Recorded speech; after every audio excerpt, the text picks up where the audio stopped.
la DIAN en el día de ayer, el día antes de ayer, fue una reunión importante porque pues estuvo el director,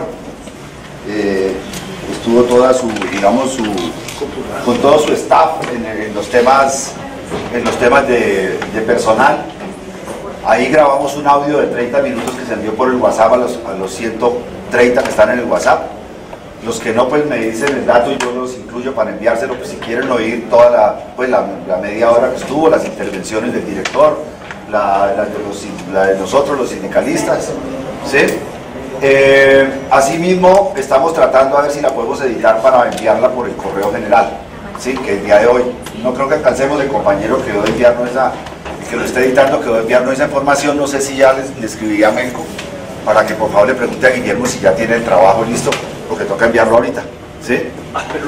Bueno, nosotros hicimos unos planteamientos importantes con relación al tema de los incumplimientos que ha tenido la DIAN. Realmente lo que hicimos fue una evaluación de este gobierno, ¿sí? Y le planteamos pues que en este gobierno tuvimos 2 directores, pero no hubo continuidad. Cada director llegó con su programa, ¿sí? A lo que nos respondió que eso era normal, ¿sí? Que eso era normal. O sea, porque a nosotros nos parece que si hay un mismo presidente, pues debe haber un mismo programa frente a la DIAN, ¿sí? Pero aquí no hubo. Aquí en la primera parte hubo un programa de Ortega y después hubo otro programa del doctor Santiago Rojas, ¿sí? Entonces, ese es un punto que esas discontinuidades son dañinas para el desarrollo de los países, ¿sí? Yo leí un libro donde plantea, por ejemplo, cómo los avances de la China, que va así, son precisamente producto de la continuidad, y cómo los Estados Unidos, cuando se dan cuenta de eso, comienzan a corregir, porque uno de los problemas que también ha habido allá, pues, es la discontinuidad, muchas veces también razones de la política, ¿sí? Pero es que aquí es el mismo gobierno, el mismo presidente, ¿sí? Por eso es que le decimos esto. Y en ese sentido, pues los puntos centrales, pues no los han cumplido. O sea, nosotros tenemos, pues sí tenemos unos puntos de cumplimiento, tampoco todo es que nos sentamos a la mesa y que no hemos logrado nada, no, eso no es cierto. Tenemos algunos puntos de cumplimiento que han sido importantes, digamos nosotros, ¿sí? Pero tenemos unos puntos de incumplimiento que son muy graves. Mire, por ejemplo, con este director acordamos un cambio de nomenclatura. Ahí están los acuerdos, nosotros lo planteamos en el pliego y no salió nada. Luego se acordó con el director anterior, con Juan Ricardo, después vino este y dijo que no estaba interesado, que él no quería tramitar proyectos de ley, que él en eso no se metía y dejó eso así, ¿sí? Lo de la ampliación de la planta, desde cuando estaba el anterior director se diagnosticó en el 2013, 2014, que eran 15.300, cuando llegó este director dijo que no, que él iba a llenar las vacantes y entonces ayer uno de los reclamos que hicimos en la instalación de la mesa, bueno, él dijo que iba a llenar las vacantes, está bien, fue lo que él dijo, pero tenemos más vacantes hoy que cuando él llegó. Tenemos 1.909 vacantes que no se llenan. Entonces uno dice, bueno, pero tampoco, ¿sí? Y sobre la ampliación de la planta, en ese momento, en el 2014, se hizo un estudio de 15.300, hoy tenemos 9.500 funcionarios que eran los acordados para el año 2010, y resulta que ellos hicieron un estudio, ya no comparándonos con el mundo, sino un estudio interno, un poco mirando qué necesidades tienen los jefes, ¿sí? Y les salen más de 6.500 según nos informó verbalmente, lo que significa que más o menos les da al día de hoy los mismos 15.000 que nos dieron en el 2014, los mismos 15.000, dan 200 más. Entonces nosotros decimos, pero bueno, ¿y pero qué?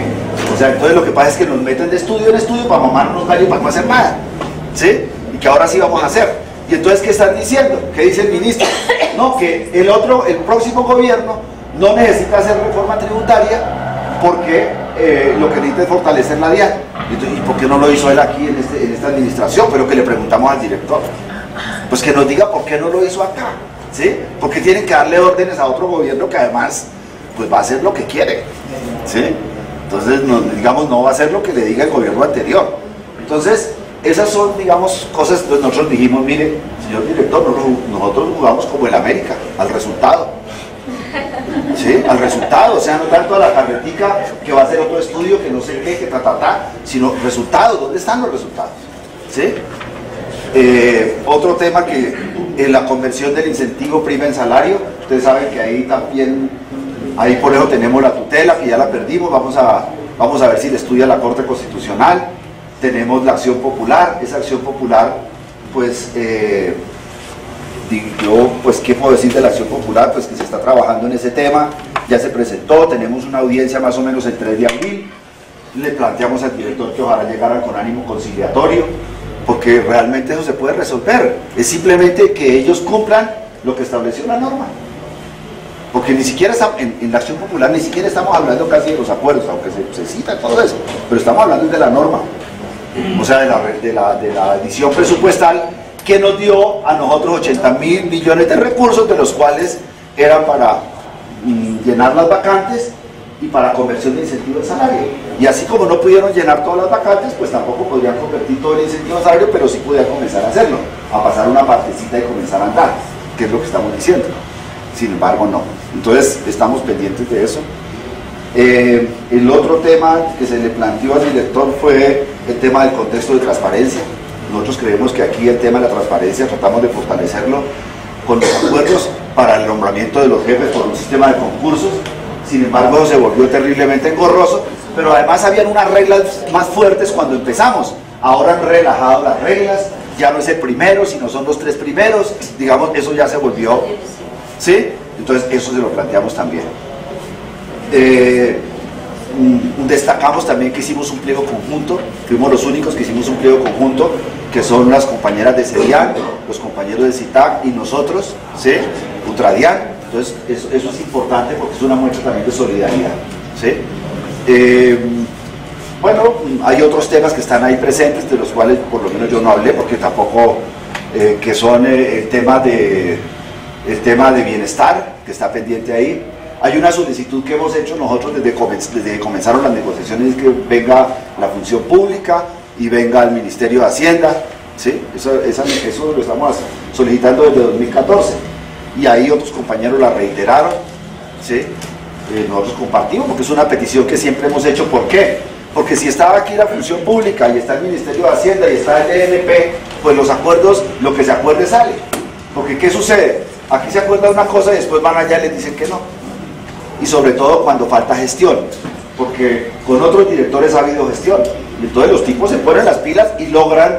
Yo recuerdo una vez, cuando la primera conversión del incentivo del salario, esa vez nos apareció el PRAP, y entonces el PRAP era el programa de renovación de la administración pública, y casi nos lo enreda, pero hubo voluntad política del director que había acá, logramos hablar con los ministros, logramos presionar, hubo movilizaciones, hubo de todo, y se logró, pero porque había unidad en la DIAN. Pero es que con este director no hemos tenido unidad en la DIAN, porque él no se compromete realmente con las cosas, ¿sí? Entonces él dice que sí, lo firma, pero ya, o sea, pero no hay un compromiso real.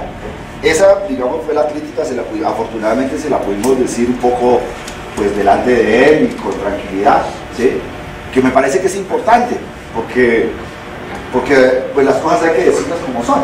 Pero eso no quiere decir, pues, que no vamos a la mesa de negociación en las condiciones que debemos ir. Lo otro, voy a repartir unas hojitas que quedaron ayer para las compañeras que no pudieron venir, donde chévere la rosa, pero hablemos de otra cosa, que fue un poco que es la campaña que nosotros estamos adelantando con motivo del Día Internacional de la Mujer. Y quiero, para terminar, quiero pedirles dos cositas.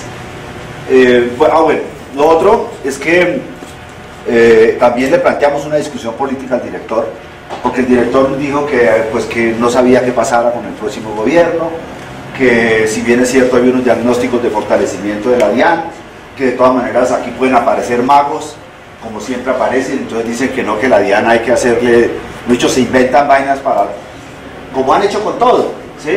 Como cuando hicieron, por ejemplo, con el DAS, ¿sí? Entonces, para tapar toda la corrupción que había, toda la violencia que había, todo el paramilitarismo que había en el DAS, pues lo desaparecieron o le cambiaron de nombre, como han hecho con el DNP, con todo, ¿sí? Entonces, en la medida, con el DNP no, sino con estupefacientes, perdón. Entonces, cada vez que pasa una cosa así, entonces uno no sabe qué se pueden inventar estos magos. Entonces, él lo planteó, ¿sí? Él lo planteó, digamos, un poco rescatando que como que la labor de él, pues ha sido una labor también de defender la institucionalidad tal cual está. Incluso también, pues, como un rescate también de lo positivo de esta administración, también la conversión de los compañeros temporales en provisionales. Entonces, lo que planteamos nosotros es que, pues, es indudable que si aquí siguen los sectores tradicionales, como parece que, pues como anuncian ahí, ¿sí?, pues esto va a seguir igual, y quizás peor, y no sabemos qué se invente, ¿sí?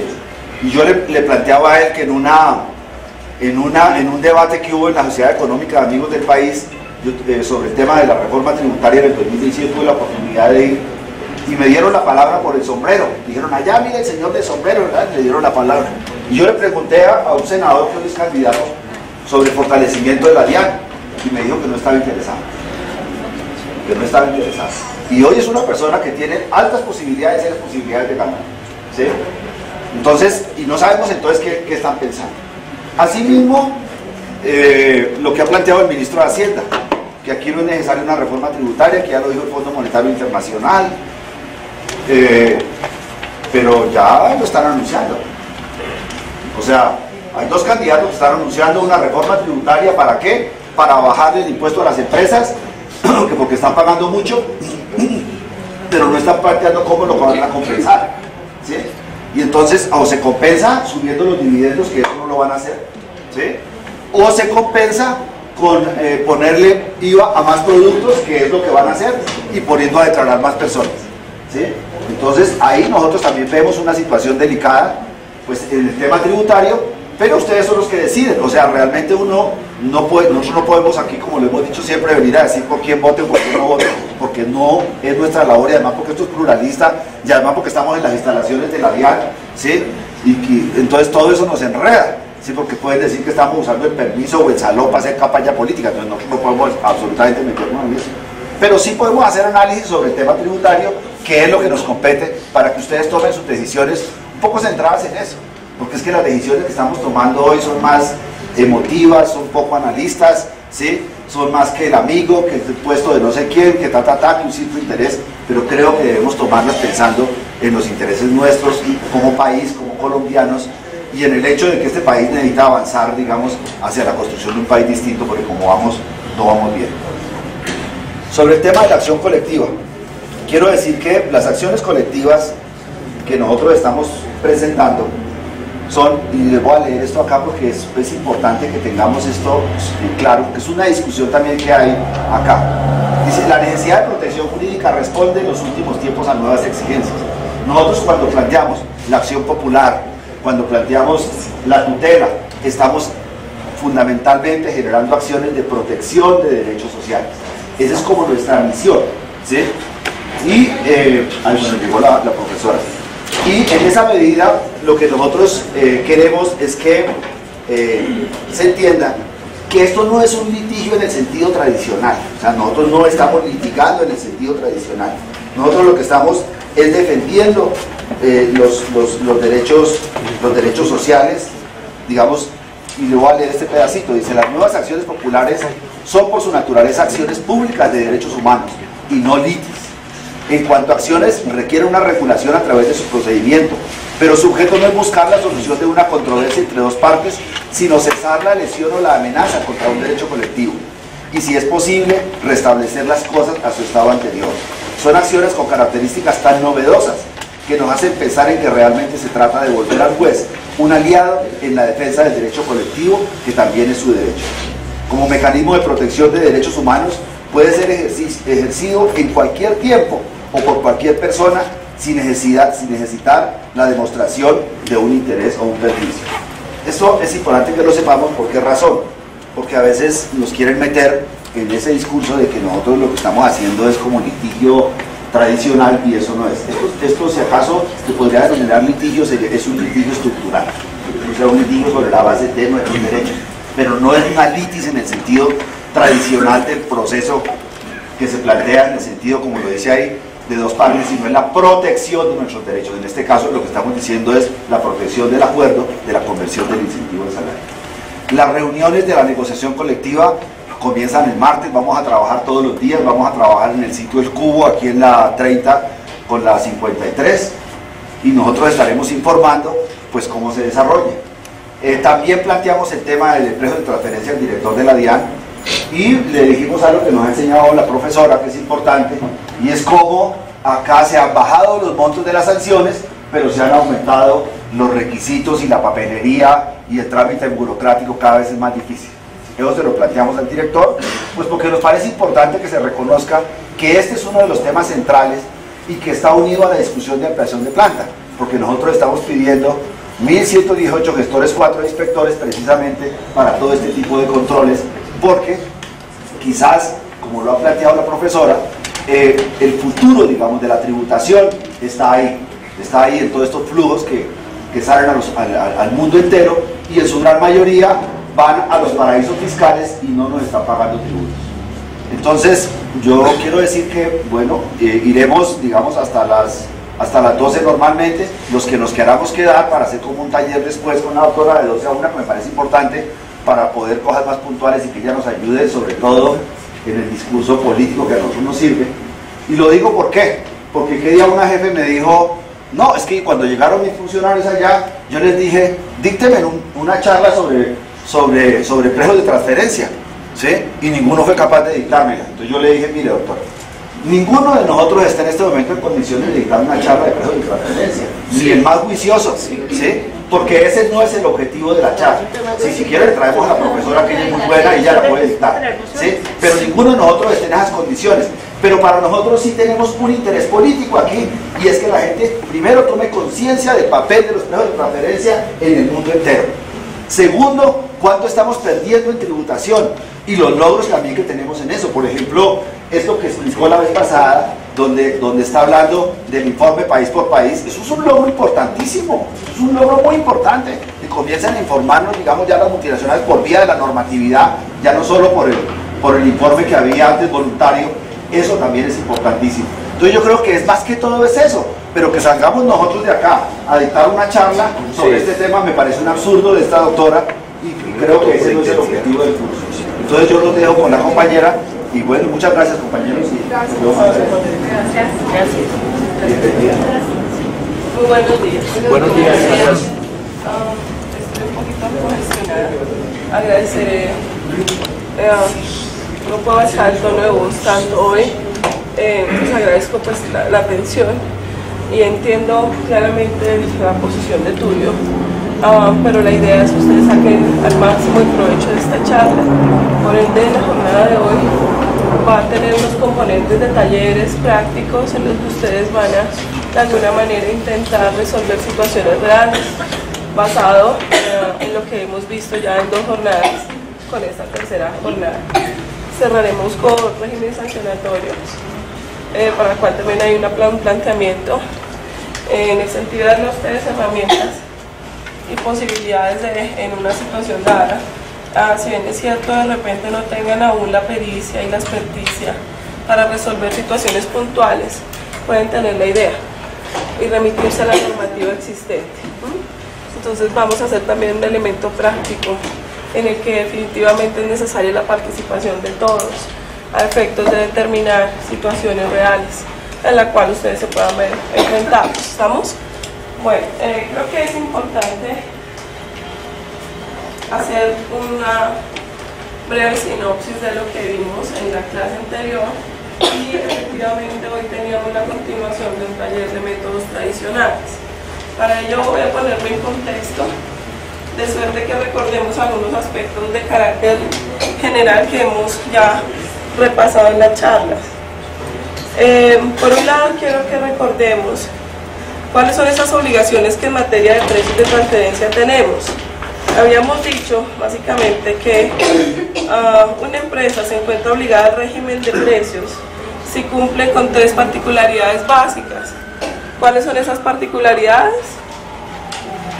La empresa es declarante de renta, tiene vinculados en el exterior y lleva a cabo con esas operaciones con dichos vinculados. ¿Estamos? ¿Recuerdan eso? Claro, es la primera determinación que tendríamos que hacer. Acá decíamos en primera instancia que precios de transferencia de ninguna manera son un impuesto extra, que es un deber tributario extra que ayuda en el recaudo del impuesto a la renta. Eso para todos nosotros es claro, ¿verdad? ¿Sí? ¿Me siguen? Gracias.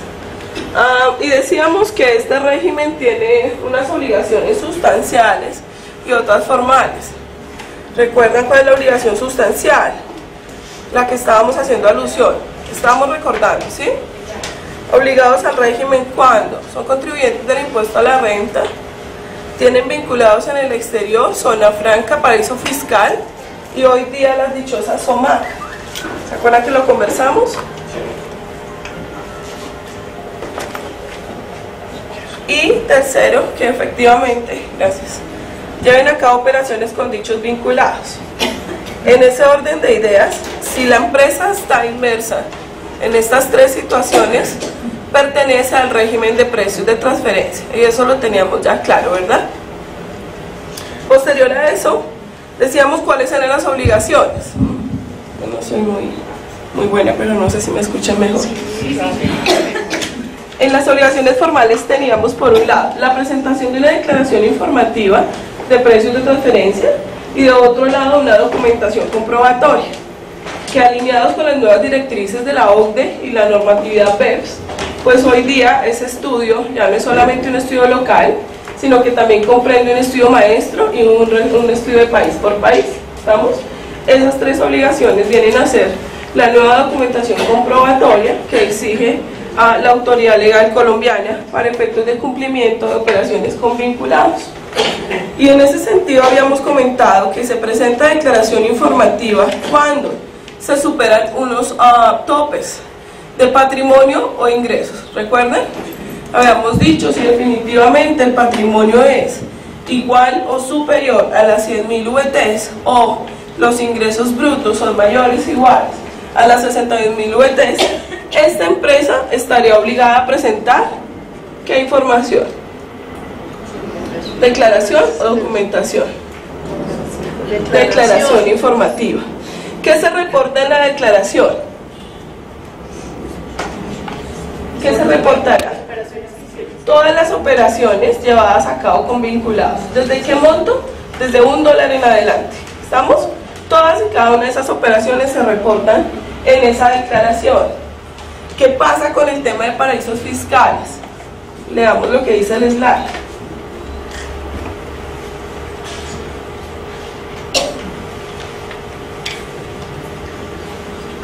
¿Qué pasará con paraísos fiscales?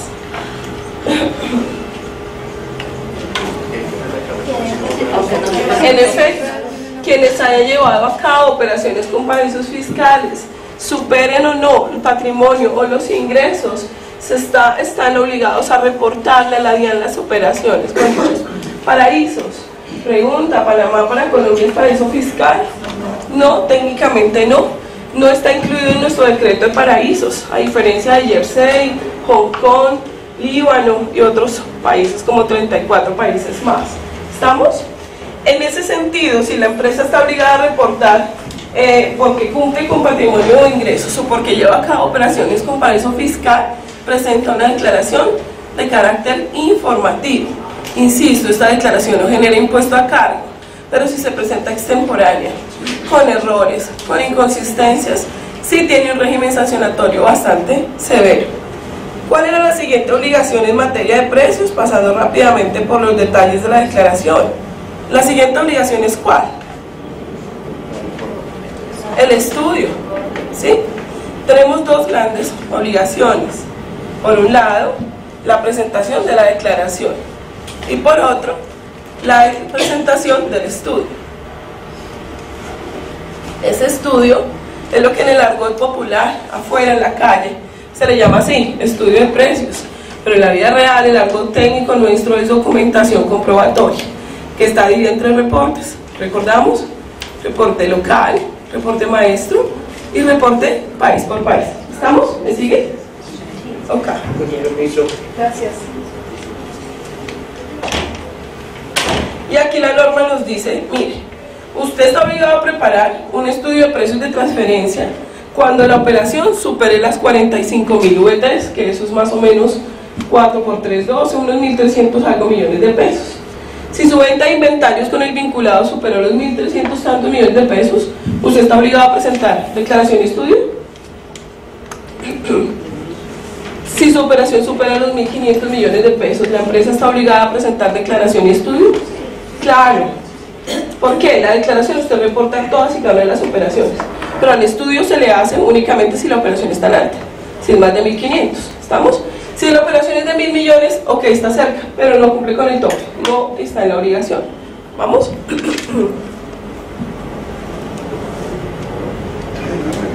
Señor, dime. El estudio también se presenta como se presenta la declaración como prevariado. Sí, no se carga en prevariado, es un archivo PDF que se carga al sistema y se envía por carga de archivos. Sí, y tiene igual, digamos que te da la constancia de recibido y en ese momento se determina que estás dentro o fuera de los términos. ¿Vale? Habíamos hablado también de la SOMAC con la reforma tributaria. Se estableció que estas zonas establecidas como afectadas por el conflicto armado, que van a tener un régimen tributario preferente, también están inmersas en el estudio de precios de transferencia y tiene todo que ver con la misma política que se tiene establecido respecto de las zonas francas. Casi que una SOMAC y una zona franca podríamos decir que es una especie de pequeño paraíso fiscal en el mismo territorio colombiano, ¿cierto? Debido a eso, pues la administración exige determinar para efecto de las operaciones con SOMAC y zona franca si esos precios están pactados al dichoso precio de mercado. ¿Se acuerdan del término del operador independiente, el brazo extendido? ¿Sí? Ok. Sí cumplen con esas condiciones y por eso les van a pedir un estudio de precios de transferencia también. Eso para ponernos en contexto. Una vez habíamos visto las obligaciones, empezamos a hablar de los aspectos claves en precios de transferencia y allí tuvimos la oportunidad de hablar de conceptos elementales como el tema de la comparabilidad y ya habíamos definido el tema de la vinculación. Recuerden que habíamos dicho que definitivamente la vinculación se predica no solamente de participación societaria, habíamos dicho que la vinculación se predica básicamente por un hecho y es ¿cuál? Señor, la dependencia, el tema del control económico, ¿cierto? Control administrativo. Si hay control, hay vinculación. Más allá de lo que esté escrito, de las pruebas, soportes que la empresa tenga. Karina, es que mi empresa no está registrada en Cámara como grupo empresarial, grupo multinacional. Ok, puede que no lo esté físicamente hablando, pero la operación que se da, sí se da entre empresas de carácter vinculado, por cuanto existe una situación de control. ¿Me explico? Vale. Y en estos temas, bueno, volvemos al tema de la comparabilidad. Hablábamos de temas tan básicos como definitivamente estas operaciones de precio y transferencia parecen operaciones espejo, y es que tal lo que se dice en esta administración o en esta jurisdicción fiscal debe ser consistente con lo que digan las siguientes jurisdicciones. Me explico.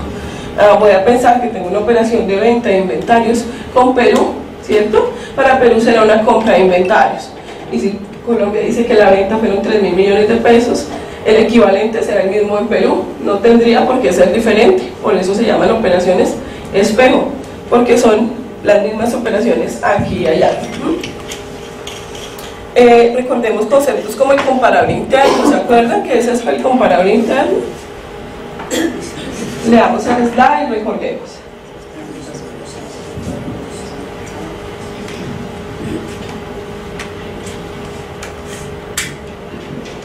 ¿Quién es un comparable interno para la empresa?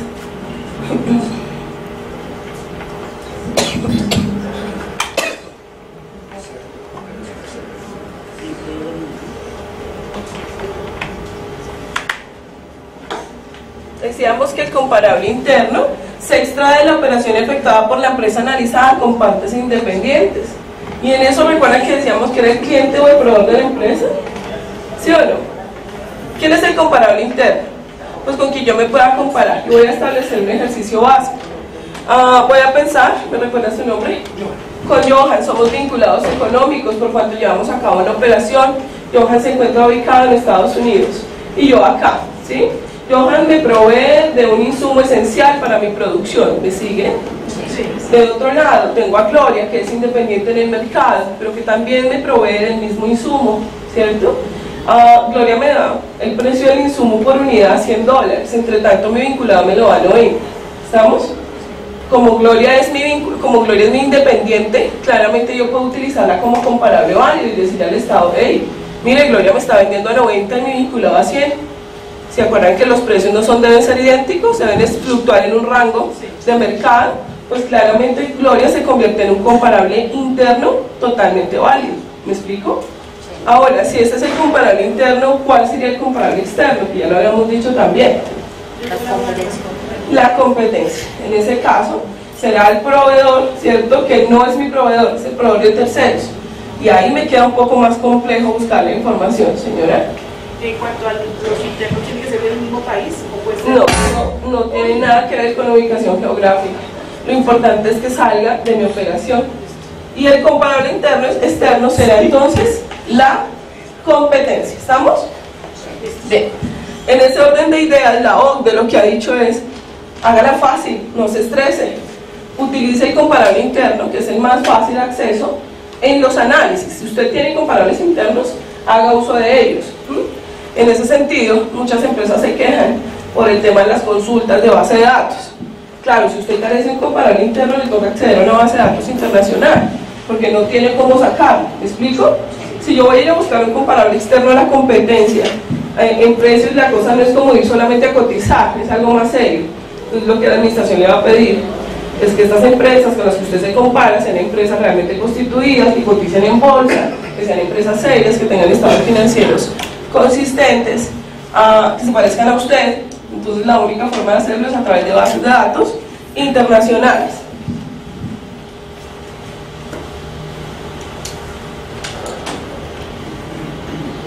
Y empezamos, o habíamos dejado en la clase anterior, la charla anterior, el tema de los métodos. Ya hemos dicho que se establecen dos grupos de métodos. La OCDE ha dicho: mire, yo le voy a decir a usted que puede resolver una situación de precios con 6 métodos. 3 que son básicos o basados en la transacción, los dichosos métodos tradicionales, y 3 métodos extras que son los métodos de utilidad. ¿Listo? Dependiendo de la complejidad de su operación, evalúelo y hágalo a través del método que usted considere como más acertado. Y vamos a recordar rápidamente cada uno de los componentes de esos métodos. Veamos los métodos de primera instancia. Los métodos transaccionales o tradicionales, basados en la operación. Y decíamos que eran 3, ¿recuerdan? Precio comparable no controlado, costo adicionado y nuestro dichoso precio de reventa. ¿Qué compara el precio comparable no controlado? ¿Recuerdan? ¿Qué compara el método precio comparable no controlado?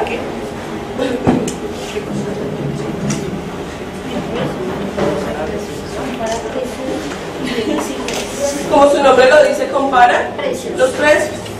Para este método es importante la determinación del precio. Y decíamos que básicamente se aplica a la valoración de productos sumamente estandarizados, como los commodities, ¿cierto?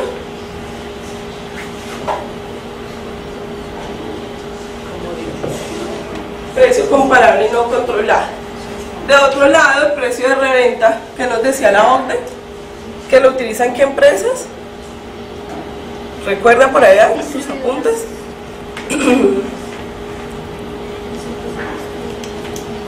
Precio de reventa.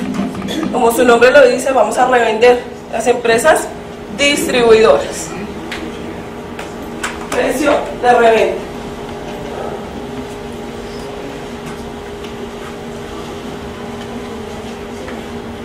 Acá es importante el precio. ¿Qué se evalúa? ¿El precio o el margen? El margen. El margen. ¿Cierto? Y decíamos, hacíamos énfasis en que ese margen se obtiene como el resultado de la utilidad bruta sobre las ventas. De ahí sacamos ese margen. Y el costo adicional, que también mide márgenes.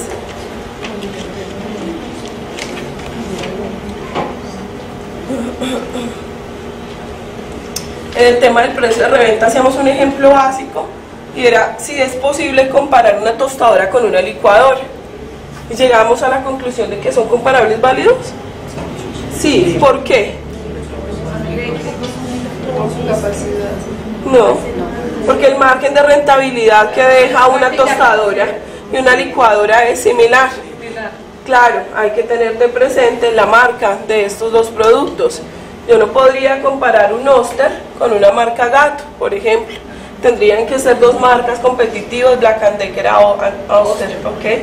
Ahí tendríamos una equivalencia similar en lo que respecta a rangos de mercado en el tema del margen, ¿estamos? Entonces sí son comparables válidos. Pero a mí aquí ya no me interesa la similitud del producto o el precio, sino el margen que obtengo en rentabilidad. ¿Me siguen? Por eso se consideran que son válidos. Y en el costo adicionado, que era el último método de instancia, de primera instancia, decíamos que lo usan normalmente empresas de carácter productor, ¿cierto? Y que este método también compara márgenes, ya no sobre las ventas, sino sobre el costo de ventas. Era digamos, la diferencia. ¿Estamos? Preguntas de los métodos de primera instancia. Y teníamos la resolución de un caso, ¿verdad? No sé si trajeron las copias. Esa era la idea. Yo os traje algunas pocas, de lo contrario sería sacar otras fotocopias a ese.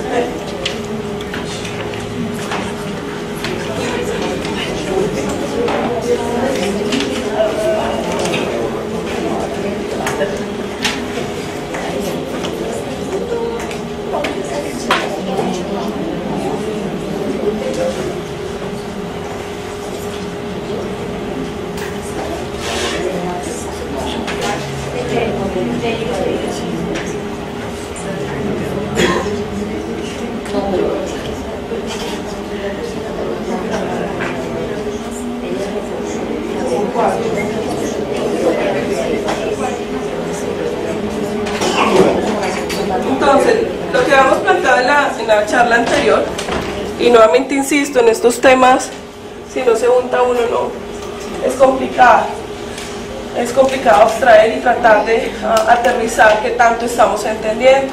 Para ello vamos a hacer un ejercicio sencillo en el que ustedes van a tratar de resolver un caso práctico de aplicación de los tres primeros métodos de primera instancia. Allí van a ver ejemplos y al final van a encontrar un caso para resolver. La idea es que ustedes puedan decir cuál de los tres primeros métodos podrían aplicar y por qué. ¿Estamos? Listo. Entonces, si quieren, lo pueden trabajar en grupos, parejas. Creo que Gloria va a traer más copias.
Vamos a revisar.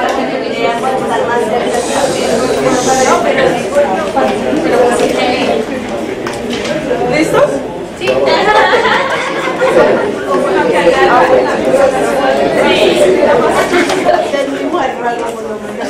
Señoras, ¿listos? Vamos a revisar entonces cuál fue la lección por grupo de cada método que eligieron y el criterio del por qué eligieron ese método. Vamos a empezar por acá.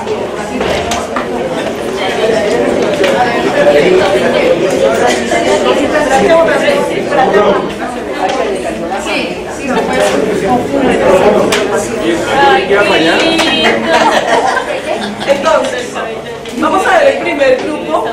¿Qué método escogió y qué criterio? ¿Por qué? Pero con ese método. ¿Qué método eligieron? Un precio de reventa. Razones de elección. Porque le compra un vinculado. O sea, si le compra materia prima, al final está vendiendo ese producto, comercializando el producto final a independientes. Conclusión. ¿Cómo? ¿Es por compra de materia prima o puntualmente qué fue lo que los invitó a pensar que es un PDD? Para tomar como la comparabilidad que al final se compara es con un producto similar en el mercado.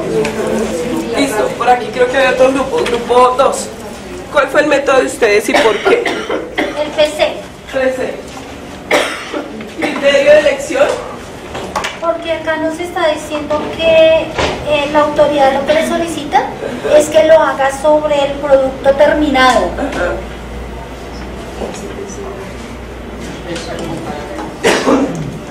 Bien.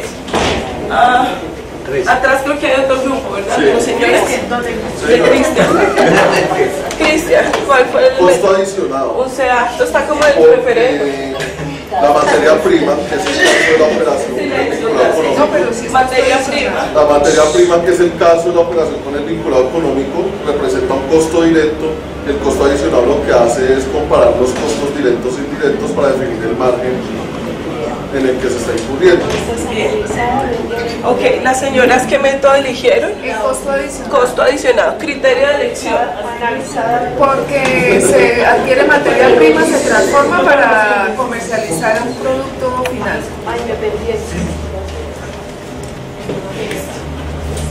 Los señores atrás, ¿cuál fue su método elegido?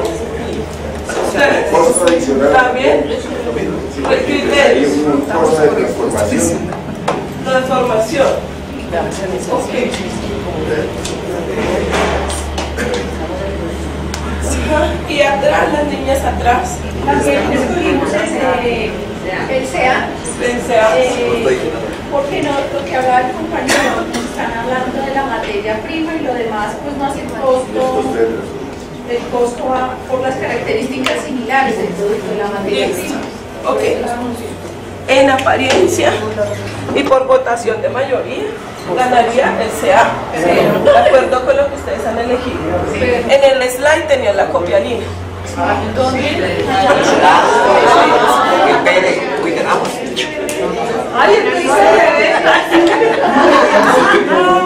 Entonces, vamos a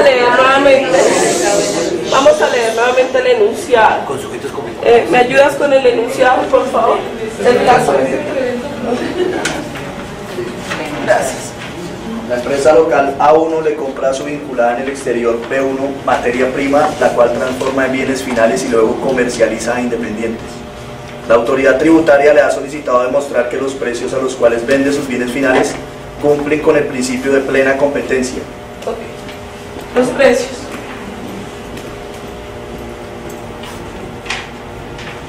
¿Qué más?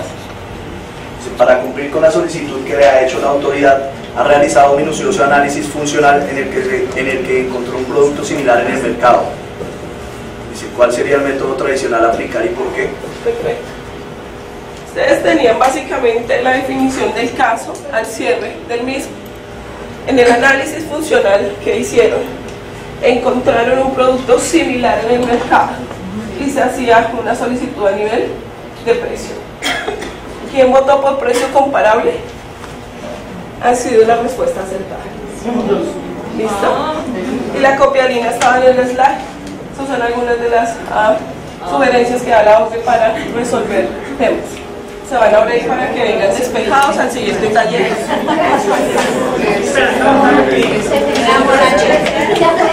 Lo que ustedes están empezando a hacer, lo que en la vida real se hace. Uno como asesor se sienta a mirar las particularidades del caso y a evaluar qué métodos puede aplicar. Una vez hace ese descarte de métodos, porque ustedes lo que han hecho es, ok, no va este, no va este, no va este. A eso se le llama técnicamente descarte de métodos, lo que significa para ustedes un importante avance en el día de hoy.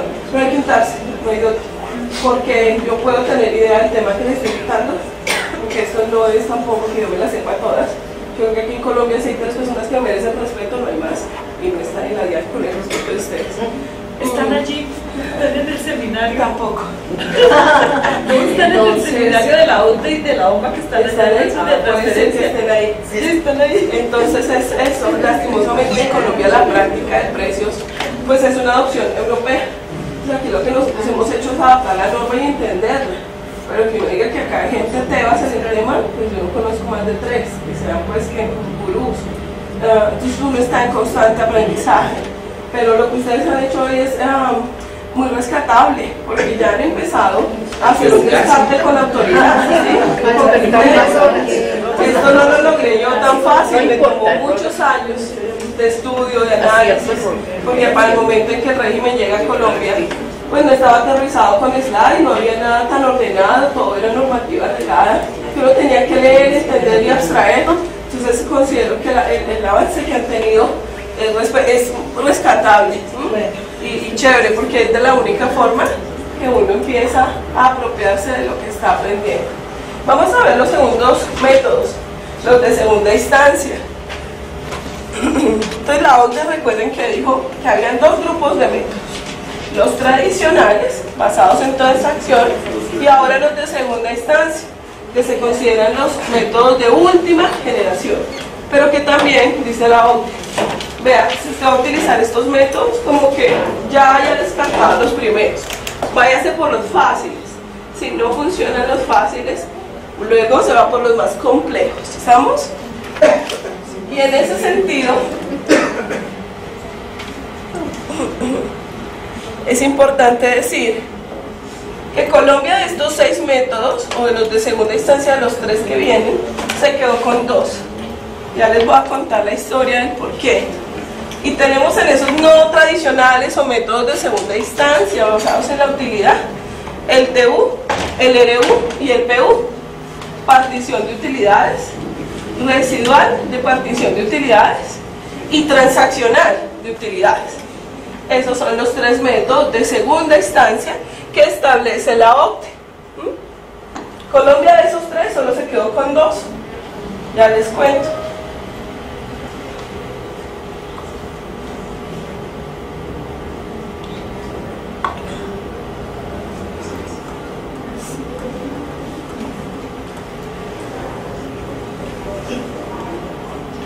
¿Estamos?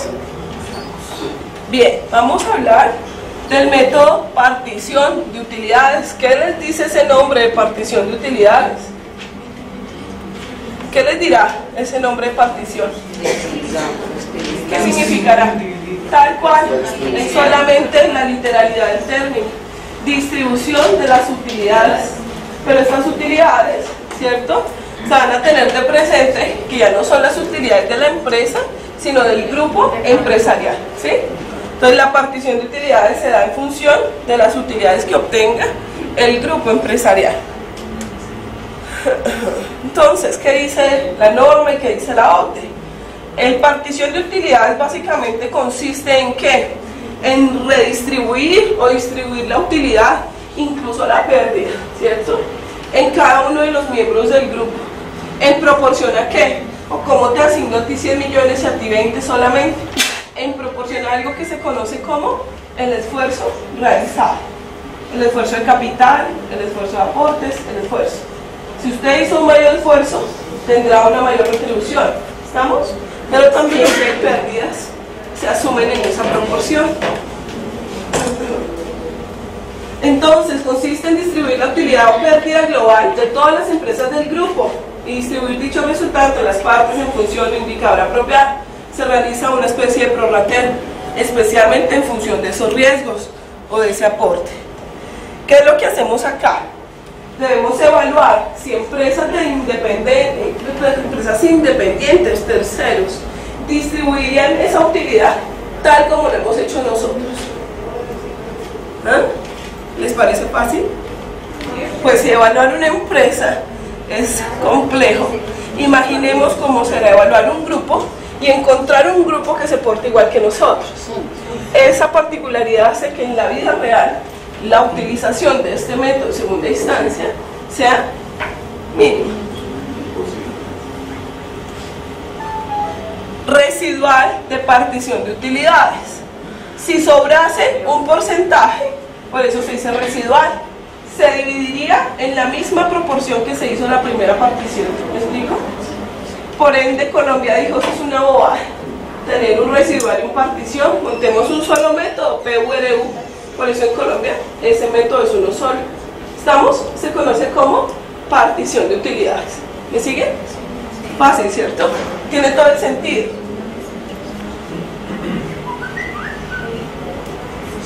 Ventajas del método.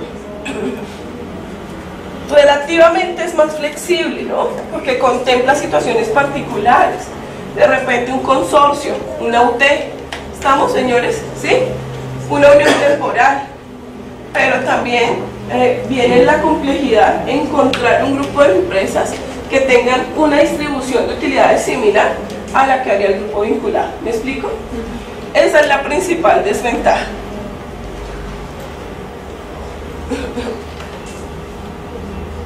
Y vamos a verlo en un ejemplo simple. ¿Me siguen? Tenemos entonces que para Colombia se unen los dos métodos, PU, partición de utilidades, y residual de partición de utilidades, porque a la larga es lo mismo. ¿Estamos? Entonces lo llamamos PU. Y vamos a imaginarnos en el escenario que Colombia lleva a cabo una operación con empresas ubicadas en el exterior. Estas empresas para precios de transferencia, ¿qué particularidad deben tener? Que todas sean vinculadas. Si no son vinculados, no son de esta materia, son de otras. ¿Estamos? Si estas tres empresas se unen para llevar a cabo un proyecto y estas tres empresas son vinculadas, el ejemplo es simple como sigue. Cada una de estas compañías va a participar de un proyecto de exploración petrolera en el Piedemonte Llanero. ¿Sí? Una situación totalmente válida y coloquial y muy frecuente en nuestro país. Cada una de estas va a ser un aporte de participación en dicho proyecto. No solamente económico, ¿cierto? Sino de personal. Voy a pensar que las dos vinculadas del exterior, una es australiana y que ha traído sus mejores ingenieros calificados para hacer el proyecto de exploración. ¿Qué ingeniero tiene más riesgo país en la exploración? ¿Un ingeniero colombiano o un ingeniero australiano? El australiano. Cuando me refiero a riesgo país sabemos de qué hablamos, ¿cierto? De este riesgo que tiene esta persona de ser secuestrado por grupos al margen de la ley. Por ejemplo, ¿será que la empresa australiana de repente quisiera recibir un retorno más alto en función de esos riesgos? Totalmente. No es lo mismo arriesgar algo, ¿cierto?, en un 10% arriesgarlo en un 90%. Entonces, seguramente la empresa del exterior dice, hey, además de que mi aporte es importante en recursos económicos, estoy haciendo un aporte importante en recursos, ¿cierto?, profesionales, personales, y necesito que mi tasa de retorno sea mayor, por pura lógica de negocio. ¿Sí o no? ¿Qué nos falta en el slide para que sea válido? ¿Qué falta en el escenario?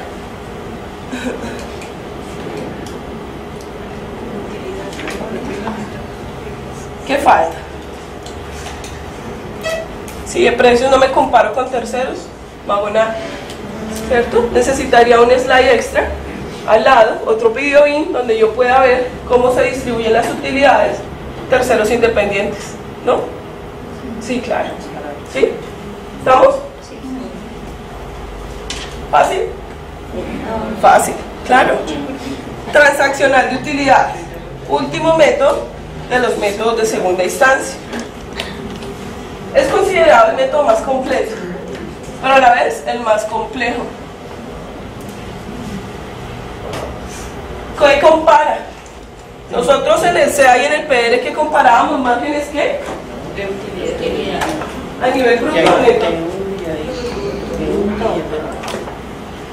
El precio de reventa y CA que utilizábamos, ¿márgenes brutos o netos?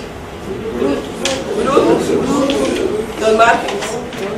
En este vamos a utilizar un análisis de márgenes también, pero de márgenes netos. Este método presenta cierta semejanza con PR y CA, ¿cierto? Dice el slide. No obstante, mientras que en aquellos la comparación se realiza a nivel de margen bruto, en el TU lo hacemos a nivel de margen neto. ¿Es claro?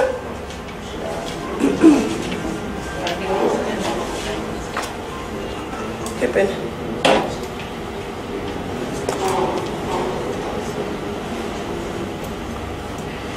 Para darle aplicación a este método, entonces, el porcentaje de utilidad neta será igual a la utilidad operativa menos el costo de ventas más los gastos operativos, ¿cierto? De allí obtenemos nuestro margen.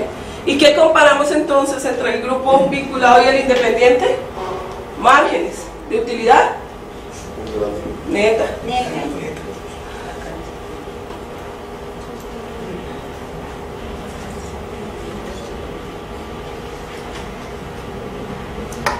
Para evaluar un método de segunda instancia tan completo y tan complejo como el TU, pues se requiere un bagaje financiero fuerte. Para ello existen los dichosos Profit Living Indicators o los llamados indicadores de rentabilidad, ¿sí? ¿Qué miden esos Profit Living Indicators? Pues miden básicamente el retorno de las compañías, tanto analizadas y comparables, ¿cierto? Considerando sus inversiones en recursos y lo que decíamos respecto del riesgo que se asume. Es decir, que a la hora de aplicar un método de estos, ya nuestros análisis deben estar fundamentados en la elaboración, construcción y análisis de indicadores financieros.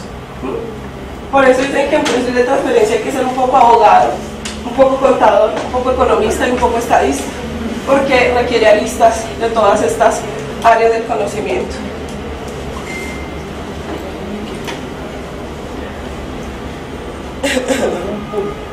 ¿Qué dice la OCDE?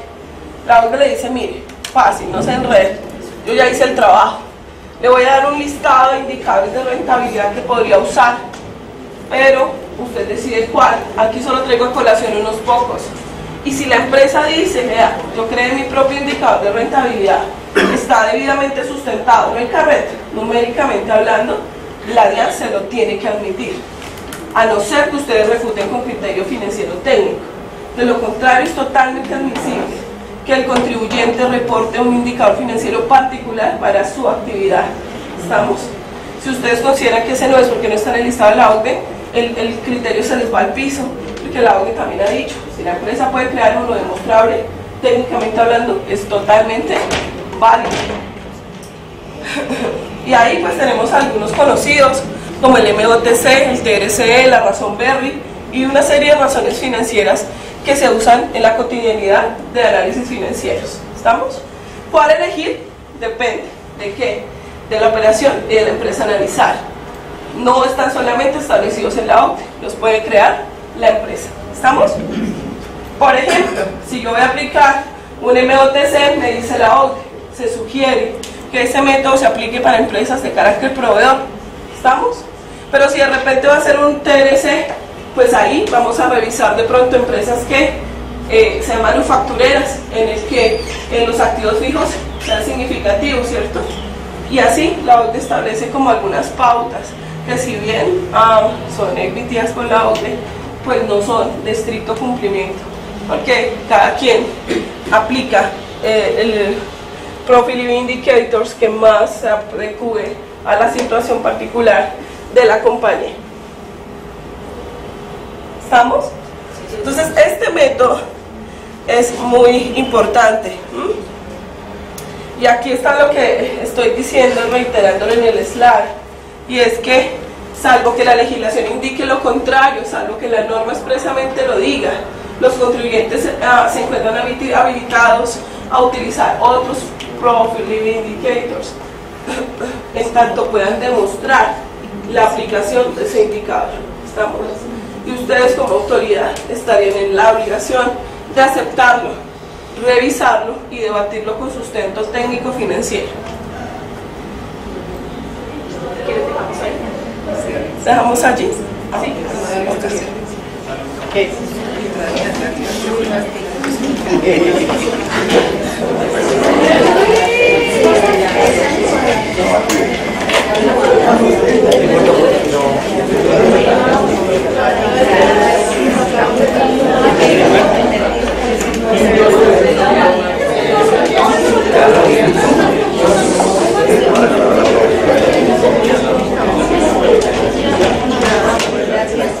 Listo, chicos, volvamos entonces a la dinámica. Bueno.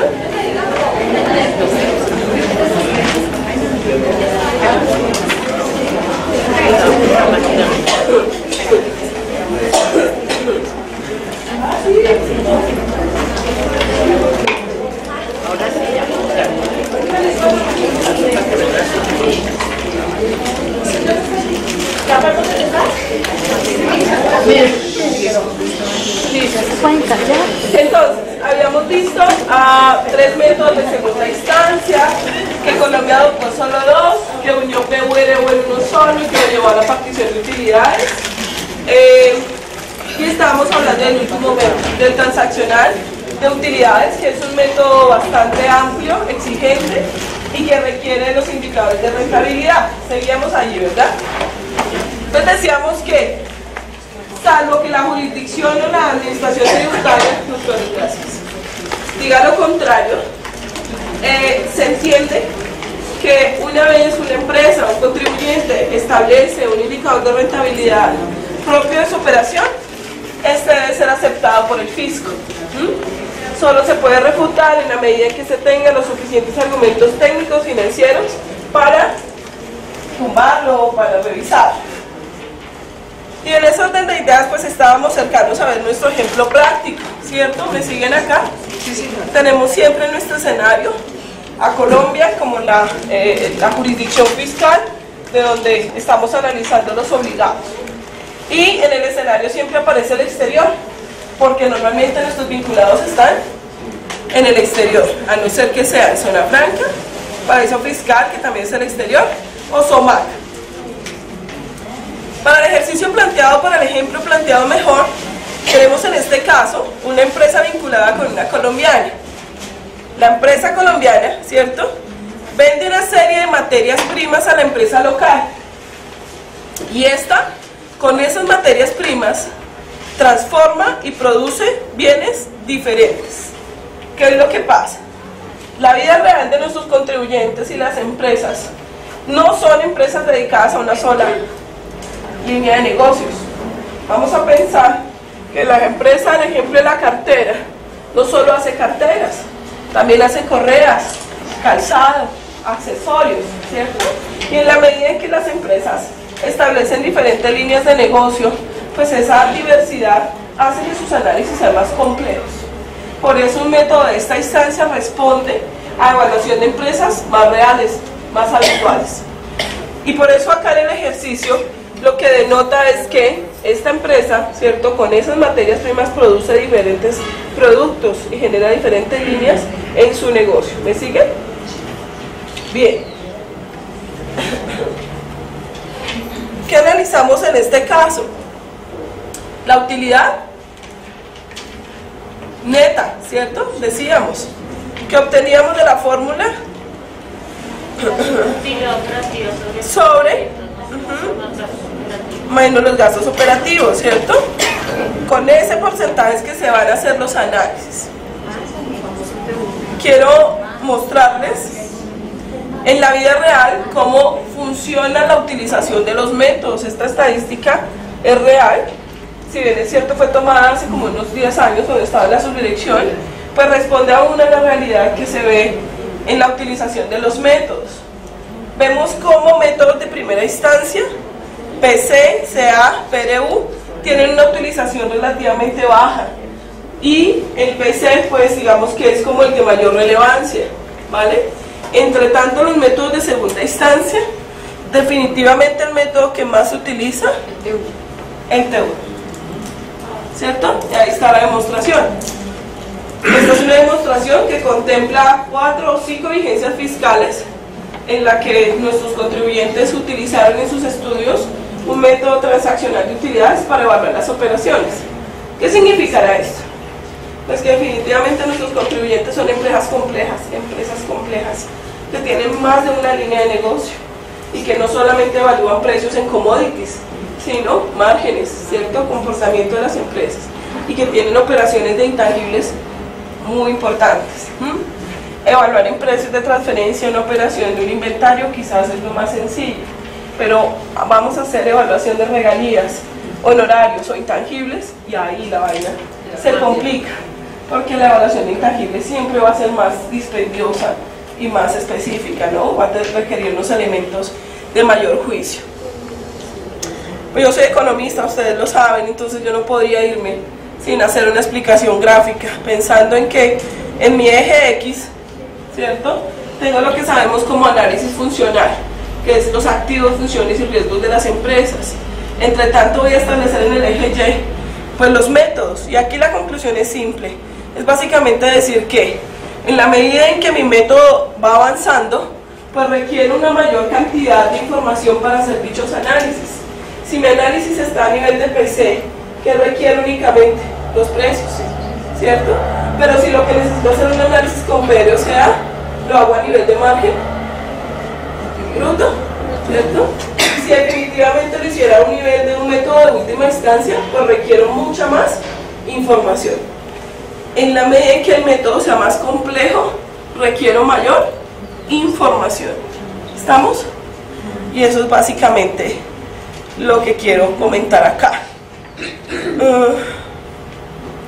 Hemos hablado del rango y antes de proceder al ejercicio quiero que hablemos del tema de la parte analizada. Tenemos un borrador. Está aquí, está aquí. Y el marcador lo tengo ya acá, ¿ves? Sí, y el marcador lo he hecho.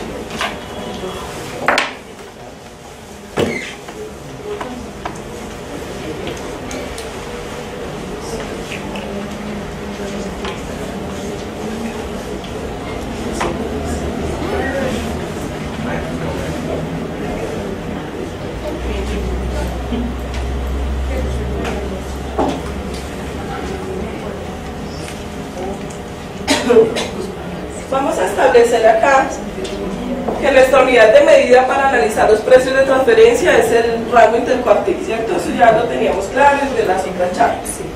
Entonces, resulta que en la declaración de precios a mí me dicen y me piden que si la información que yo estoy dando, de qué parte analizada es.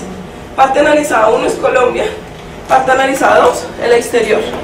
Si yo tengo un rango intercuartil como el que está en el ejemplo, en donde la operación es venta de inventarios, ¿me siguen? Sí. Tenemos una venta de inventarios. Y la parte analizada es Colombia. Y la venta se hace por debajo del rango intercuartil. Es decir, mi precio de mercado es 70 a 100, ¿sí?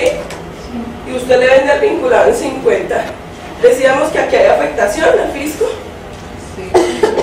¿Sí o no? Sí.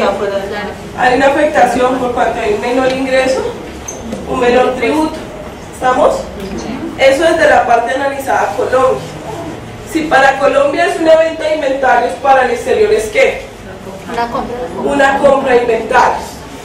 ¿Qué pasa si la operación se evalúa con parte analizada 2? Es decir, ya no como venta, sino como compra. Comprando a 50, mientras que en el mercado está a 70. Sí, la ahí hay una afectación al fisco. ¿Estamos? Miren cómo le di la vuelta al análisis, solo cambiando la parte analizada. ¿Me hago entender?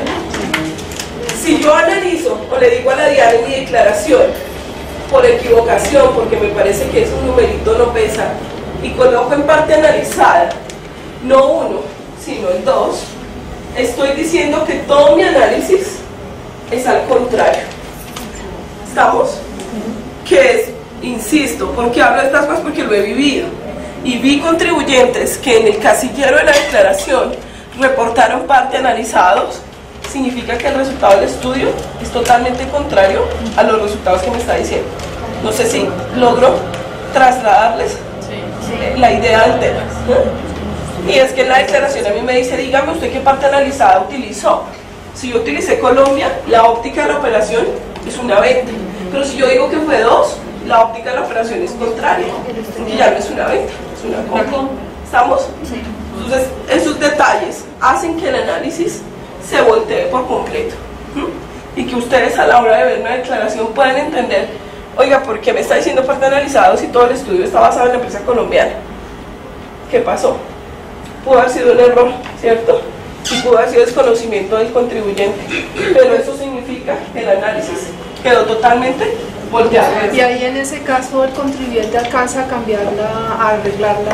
Puede corregir con lugar a sanción. Entonces, como ya tenemos los argumentos técnicos y el conocimiento de los 6 métodos, el ejercicio siguiente, porque la mañana va a ser de eso, de talleres de parte de ustedes para que se familiaricen con los temas, va a consistir en lo siguiente. En este momento ya no van a tener 3 ejercicios, sino 6. Y van a hacer un descarte de métodos asignando un método a cada uno de los casos. Perdón, 5 casos.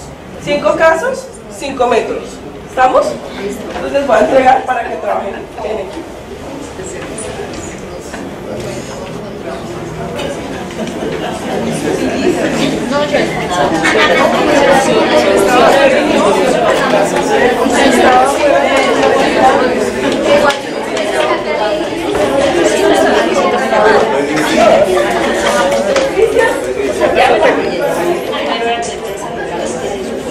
Entonces, vamos a empezar a preguntar a los grupos qué método hacia atrás, el grupo de ustedes, ¿qué método aplicaron, Cris, al método al caso 1? Precio de reventa. Precio de reventa. Okay. No, que tuvimos una pequeña. Hay una que está en desacuerdo.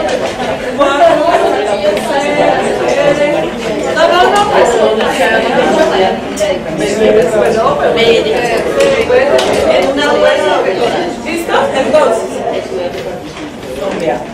para el caso 1, el grupo de Cristian tiene PR. ¿Ustedes qué método aplicar? PR. ¿Y ustedes? ¿Atrás? Los chicos de atrás, ¿qué método tienen? ¿Ustedes? ¿Qué PR? ¿Y ustedes? Por adhesión todos se fueron en PR. 5 votos para PR en el caso 1. Caso 2. ¿Qué método? Ya lo vi. PURU. ¿Y ustedes? PURU. ¿Y ustedes?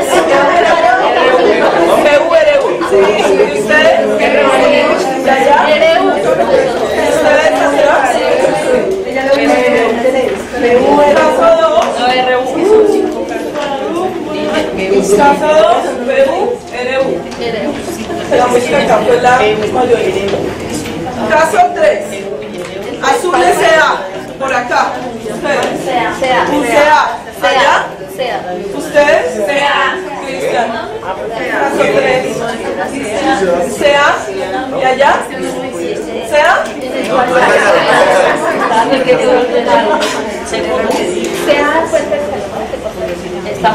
Para el caso 3 tenemos acá caso 4. Ustedes, silencio. PC. PU. Ustedes. Ustedes. 4 PC. Ustedes. Precio comparado. ¿Y ustedes? ¿Seguros? Sí.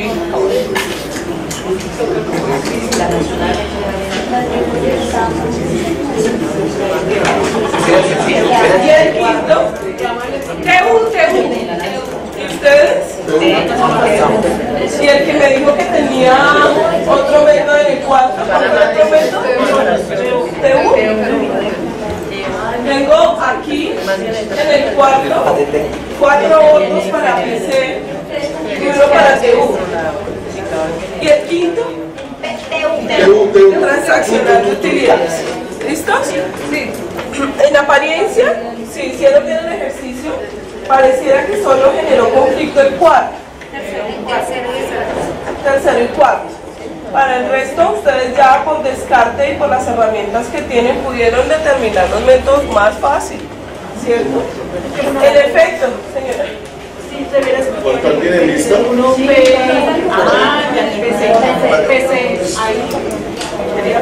El ejercicio está planteado para que no haya un método repetido. ¿Sí ven? El ejercicio. No quiere decir que en la vida real una empresa no pueda tener los 4 o 5 métodos, no, ¿cierto? En la vida real una empresa puede tener 3, 4 y hasta 5 métodos. El ejercicio planteado muy básico obedecía a un caso, un método. ¿Estamos? Para el caso cuarto, definitivamente era un PC. Y para el caso quinto, un DU. Generar los resultados. Ya por eso, ustedes tienen herramientas para la hora de ser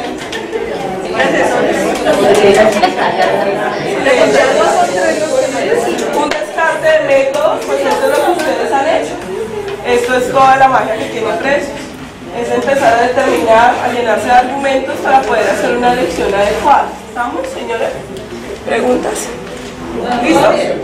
Muy bien, buen trabajo. Gracias.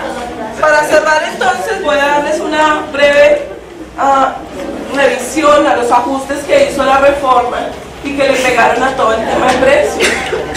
La reforma 18-19 tuvo serios cambios relacionados puntualmente, si ustedes denotan en el slide, con temas de BEPS. Entonces, el tema del régimen de entidades controladas del exterior le pega totalmente a la acción 3 de BEPS, la valoración de operaciones que impliquen commodities, ¿cierto? Dejando definitivamente como único método el PC. Dijo, miren, no invente. Si tiene un commodity, no hay otro método, es PC. Es PC. Es PC siempre, y eso en relación o en línea con la acción 10 de BEPS. También dijo, bueno, la documentación comprobatoria voy a cambiar el estudio ya no por un reporte local, sino uno red local, maestro y master file local, country by country. Eso en acción o en línea con la acción 3. Y en lo local, la 18-19 cambió el régimen sancionatorio. Entonces quiero que con esto quede como claro que definitivamente la reforma se alineó totalmente con nuevas directrices OCDE y con BEPS, y le hizo un ajuste al régimen de precios en 3 directrices de las 15 que tiene la OCDE. ¿Me explico? Bien, significa que definitivamente este tema llega para quedarse, a coger mucha fuerza internacional, a ponerse a tono y a la moda en temas de fiscalidad internacional para Colombia. Ayer mismo salió una noticia y creo que a eso hace alusión a la reunión que hay hoy. No he hablado con alguien que conozco ahí, que ya vi, pero supongo que tiene que ver con eso. Y es que de 24 comités o 25, Colombia ya ha pasado en la OCDE en 23, quedan los más sobados. Uno de ellos es Comercio Internacional. Creo que es lo que está mirando con la OMA, ¿no? Con las farmacéuticas. El tema farmacéuticas y el tema de la chatarrización de vehículos. Entonces, pues van a ser puntos muy álgidos en los que si Colombia se arrodilla, puede ser muy peligroso también. Sin embargo, como dicen por ahí, en acuerdos internacionales, solo está pactado todo lo que esté pactado. Entonces es muy complicado llegar a decir de 25 comités solo le acepto 23, no, entonces no entras. Sí. En el tema fiscal se han hecho esfuerzos importantes y no lo ha reconocido la OCDE, diciendo como que Colombia no es un país desarrollado, no pertenece, pero miren los esfuerzos que está haciendo. Esto no es carreta jurídica, ya está implementado, ya salió el 21-20, el 15 de diciembre. Ahí está la norma y hay que empezar a aplicar. Entonces eso hace pensar que el compromiso de Colombia es serio, pero en otras aristas como comercio internacional, pues ya entrarán las autoridades a definir. Doctora, señora. Señora. Si era posible, usted puede desarrollar como un ejercicio donde se calcule el mínimo y máximo para el mercado. Es muy fácil, se podría hacer. Es que hay una fórmula. Claro, con una fórmula en Excel. Pero como no es. Sí, se puede hacer, no es nada del otro mundo, es sencillo. No alcanzó hoy por tema de tiempo, les envió un ejercicio y ahí está la fórmula, en donde usted establece el rango solo con una formulación en Excel. Y me da los nuevos límites. Total, el orden de los factores no altera el resultado, la misma fórmula en Excel le da el límite inferior, mediana y límite superior. Sí, eso es muy fácil. No creo que alcance hoy por tema de tiempo, pero la determinación de los rangos pues ya no se hace manual, lo saca en Excel. Es que lo que pasa es que por ahí plantear un ejercicio, pero como solamente colocar los datos y no sé cómo se aplica. Hay que tener en cuenta el set de comparables, los márgenes de los comparables. Yo ya sé una parte, yo necesito es tomar ese comparable y llevarlo ahí a la forma. Claro, es estable. Lo que pasa es que, ver, yo tengo el precio, por ejemplo, el margen de mi empresa es 5, ¿me explico? Y mis comparables en ese margen van a estar entre el 3 y el 7. Y yo tengo que construir el rango con los datos de los comparables sin incluir, porque yo finalmente me tengo que quedar afuera para saber si estoy o no. Pero la determinante es muy fácil, de hecho en DOPIC están las fórmulas. No hay nada del otro mundo. La determinación de fórmula es muy fácil. Es sencillamente decirle al Excel determine un límite inferior, determine mediano y determine el límite superior y meterle los datos, ingresar los datos, o acobijarlos con la matriz de Excel. O sea, usted llega, selecciona, jala y el sistema le genera los datos. Pero no es complicado. Si algo te digo ahora dónde, pero no es muy sencillo. Sí, ahorita me dice, sí, eso no traigo es. la matriz ahí para sacar. Claro, sí, no es nada de todo. Vale.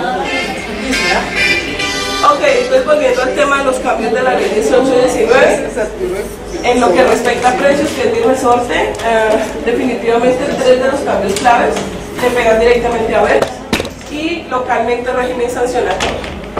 Vamos a mirar puntualmente el tema del régimen sancionatorio para decir lo siguiente. Bueno, en Colombia digamos que también ya estableció criterios claros de cuándo es que uno le dice a una persona o a un país que es paraíso fiscal, mal llamado paraíso fiscal, hoy día se les conoce como jurisdicciones no cooperantes de baja o nula imposición. Atentos acá entonces al régimen sancionatorio. La norma establece sanciones tanto para la declaración como para el estudio de forma independiente y aplica criterios generales, es decir, por ejemplo, si usted fue extemporáneo en declaración, hay que revisar si fue extemporáneo en documentación. Si hay extemporaneidad en ambas obligaciones, se sancionan ambas de forma independiente. ¿Me siguen? Si usted tiene inconsistencias en declaración, se supone que esas inconsistencias también están en el estudio y se sancionan ambas. Si usted omitió información, de repente se le olvidó decir que usted tiene una operación de regalías con un vinculado en el exterior de Estados Unidos y yo, Colombia, en virtud del convenio para el intercambio de información, me doy cuenta que hay una operación de regalías, pues tómalo, ¿cierto? Hay una omisión, toma tu sanción. Por corrección, cuando no presenten la obligación estando obligado a ello, resulta que muchos de nuestros contribuyentes, y lo digo por experiencia propia, es como, ¿yo para qué me muestro si no me han detectado? Como no me han enviado requerimiento, pues viejo, ahí está la norma. Si usted no se presenta estando obligado a ello, de entrada tiene una sanción, aunque no medie un acto administrativo previo, ¿me explico? Eso no estaba antes, eso es nuevo. Entonces ese temita de que porque la administración no me requirió, lo lamento, si usted está obligado, la norma per se ya le decía que tenía que presentarse, no siempre hay que estar esperando el llamado de la autoridad. ¿Estamos? Bien. Las sanciones para la 18 y 19 volvieron a endurecer, y ahí no está Tulio, pero él dijo algo que no está bien, y es que las sanciones habían venido decreciendo hasta la 1607, luego la 18 y 19 volvieron a endurecerse, llegando a techos máximos de 900 millones de pesos. Entonces, con las nuevas obligaciones, más reportes y sanciones de este nivel, creo que este es un tema de todo el interés de la autoridad tributaria del nivel central. Entonces las sanciones volvieron a subir con la última reforma. ¿Estamos? Esta es una sinapsis de las sanciones. Son muchas más, ¿no? Hay como 7 u 8 categorías, pero traigo a colación las recurrentes. Y recordemos que hay sanciones por declaración y por estudio. Veamos algunas de la declaración, ¿sí? La primera, que es de las más conocidas, la extemporaneidad. De la extemporaneidad se calcula en si es más de 5 días o menos de 5 días. Si usted fue extemporáneo menos de 5 días, pues tiene un tope, ¿cierto? Pero si es de más de 5 días, la norma le pone otro tope, le pone otro porcentaje. Para este caso, si la extemporaneidad es de menos de 5 días, en declaración informativa, la sanción solo será el 0.02% del total de operaciones presentadas. Pero si se pasó de los 5 días, le aplica el 1% del total de operaciones por mes o fracción de mes, que vuelve a ser fuerte esa sanción, vuelve a ser sumamente dura. En tema de inconsistencias, resulta que usted quitó mal y la operación no son 1.000 millones sino 10.000 millones, ¿cierto? Un cerito. Esa inconsistencia le cuesta y es sancionable. Omisión de la información. Pues si conozco la base, tengo la aplicación de una sanción, si no, otra. Y ahí el régimen sancionatorio en el artículo 260-11 es bastante puntual y describe punto a punto las sanciones a aplicar para cada caso. ¿Listos? En general, pues podemos acceder al 260-11 para ver el régimen sancionatorio de declaración y documentación. Aquí no aplica el tema de que es que me están sancionando por el mismo hecho 2 veces, no. Hay un régimen por declaración y por documentación. De suerte que si cometió un error aquí lo lamento mucho. Eso no hay tutía que valga, las demandas que se han implantado en este momento todas las ha ganado el Estado. Es el régimen sancionatorio más duro de la región. No conozco otro país con un régimen tan fuerte, tan oneroso. Colombia en eso es mortal, que hace parte de las críticas del empresario, porque es como, hey, mira, estos son sanciones de índole formal, nadie me está debatiendo un tema de método, de rango, por ejemplo, de comparables. ¿Por qué no hacen un régimen más técnico? Pero no hay más, esto es lo que hay. ¿Listos?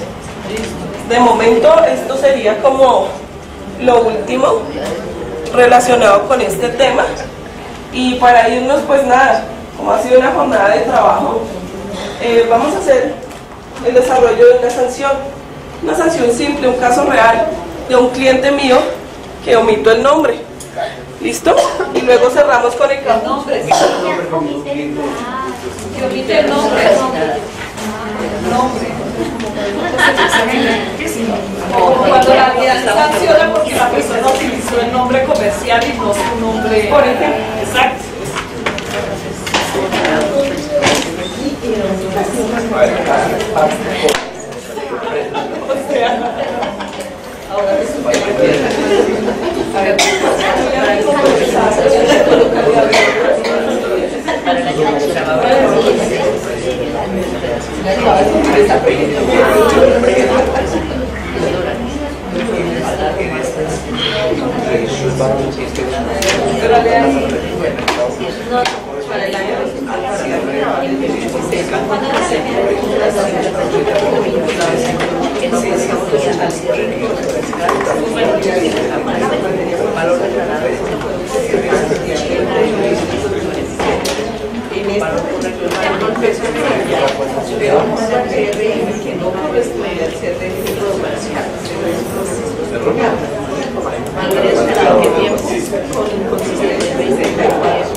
Sus obligaciones fueron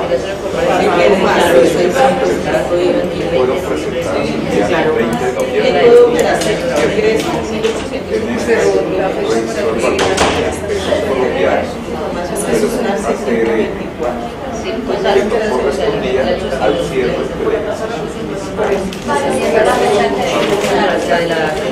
que no correspondía al cierre de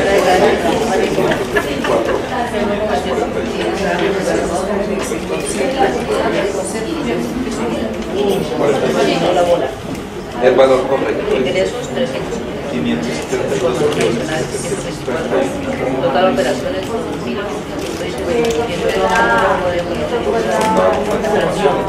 tipo operación y valor.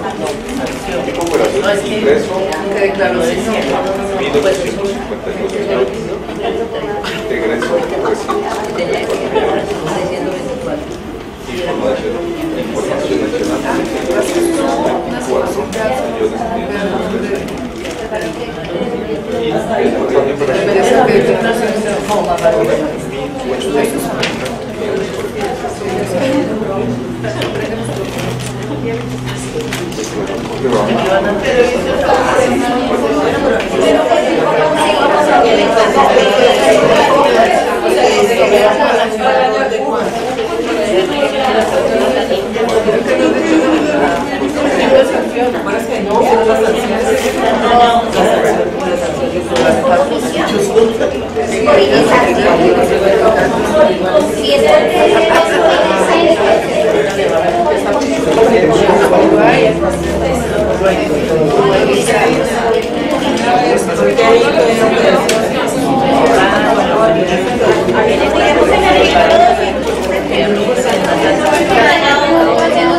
de no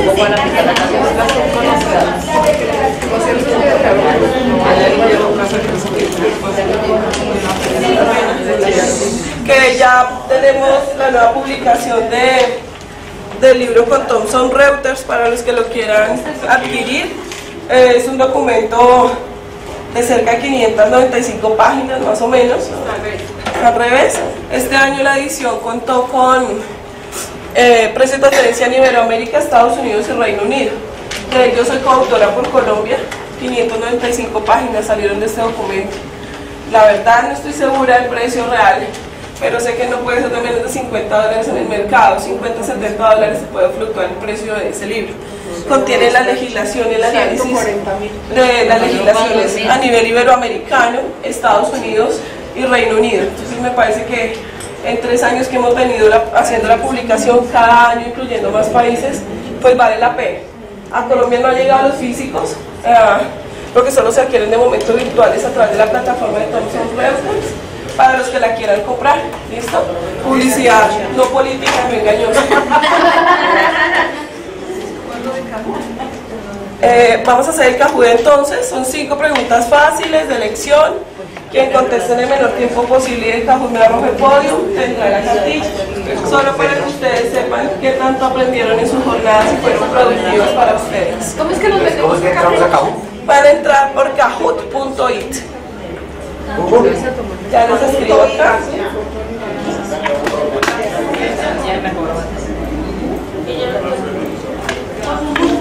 Kahoot con... Ustedes ingresan por acá. Hacemos una de prueba chiquitita. ¿Cómo es? ¿K-qué? K-A-H-O-O-T. Ya estoy entrando. Ah, Kahoot. Sí, kahoot.it. ¿Y ahora? Voy a ver si puedo acceder. ¿Dónde tendré aquí el Chrome? Puedo acceder por Chrome acá. Creo que el chico nos dejó abierto, pero no. Para abrir una hoja más.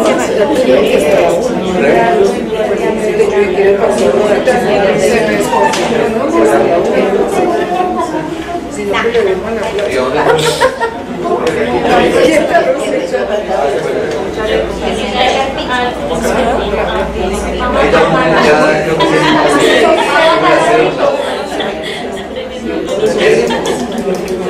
¿Se ve?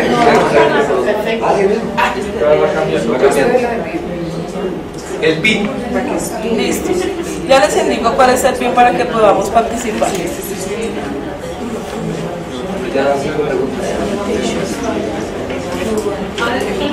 Lo que vimos la clase de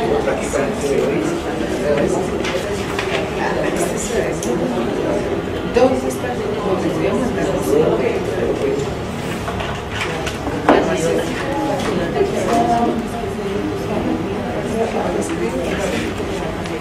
¿Cómo le hago el arroba en este teclado?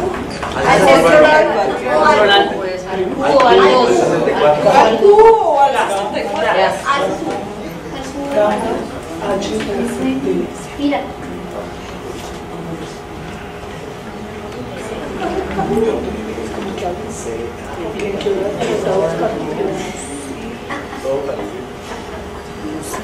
¿Ese es el ti?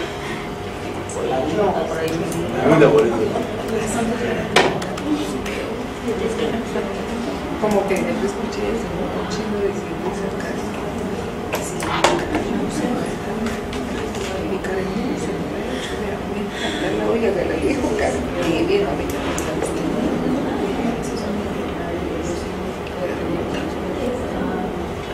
Parece que no me deja entrar. Es que no está. No me deja acceder a mis Kahoots. Creo que el ingeniero debe quitarle, no sé si ventanas emergentes o algo así. Parece, pero sí que lo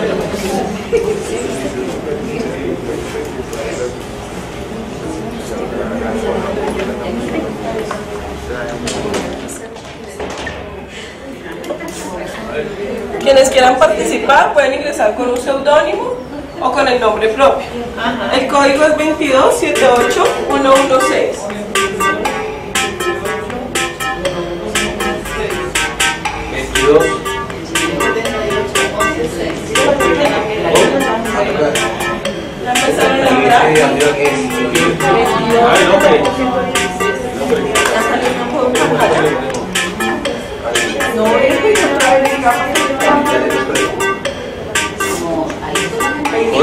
Ya salió el número.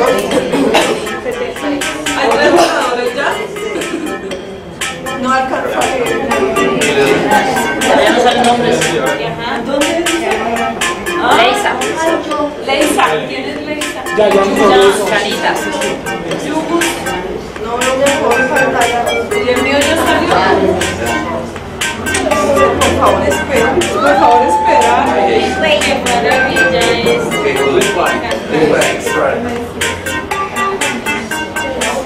¿Tuyo también es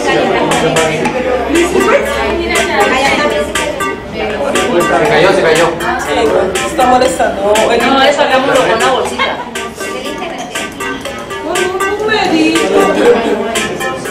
No, creo que no está funcionando el servicio.